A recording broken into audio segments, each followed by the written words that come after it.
Heureux ceux qui ont le cœur pur, car ils verront Dieu. Seul Dieu peut donner un cœur pur. Matthieu 5,8.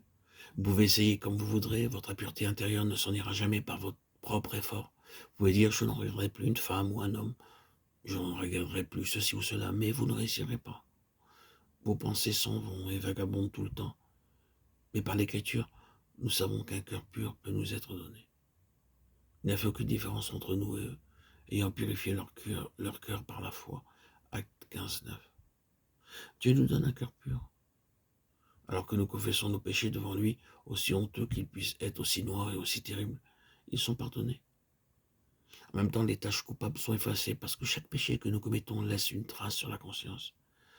Dieu a mis un enregistreur dans chaque personne.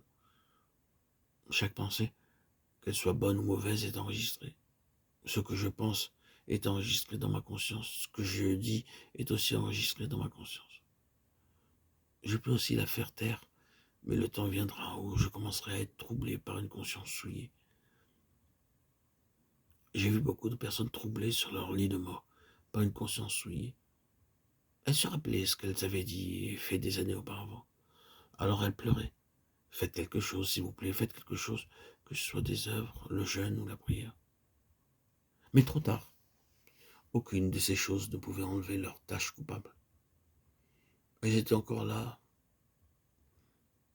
Hébreux 9,14 dit combien plus le sang de Christ qui par l'Esprit éternel s'est offert lui-même sans tâche à Dieu purifiera-t-il votre conscience des œuvres mortes afin que vous serviez le Dieu vivant.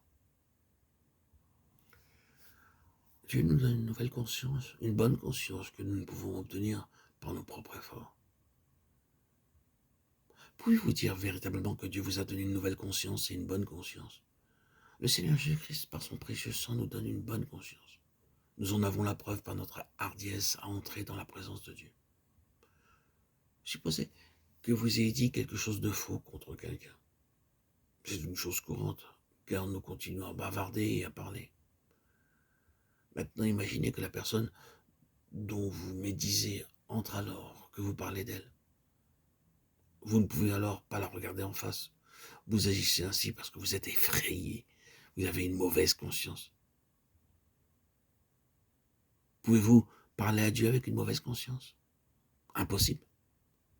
Mais quand nous avons une bonne conscience, nous pouvons parler avec lui librement, nous pouvons aller vers lui n'importe quand, n'importe où, et lui parler comme à un ami, parce qu'il nous a rendu une bonne conscience.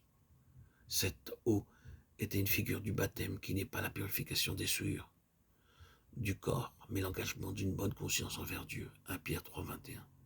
Ainsi, frères et sœurs en Christ bien-aimés, auditeurs, auditrices, la seconde chose que Dieu nous donne est une bonne conscience. Toutes les tâches coupables causées par les pensées et les actes de péché ont été enlevées par mon Seigneur, par son sang.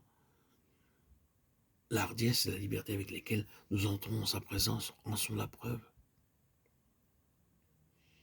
Approchons-nous donc avec une assurance du trône de la grâce, afin d'obtenir miséricorde et de trouver grâce pour être secourus dans nos besoins. Hébreux 4,16.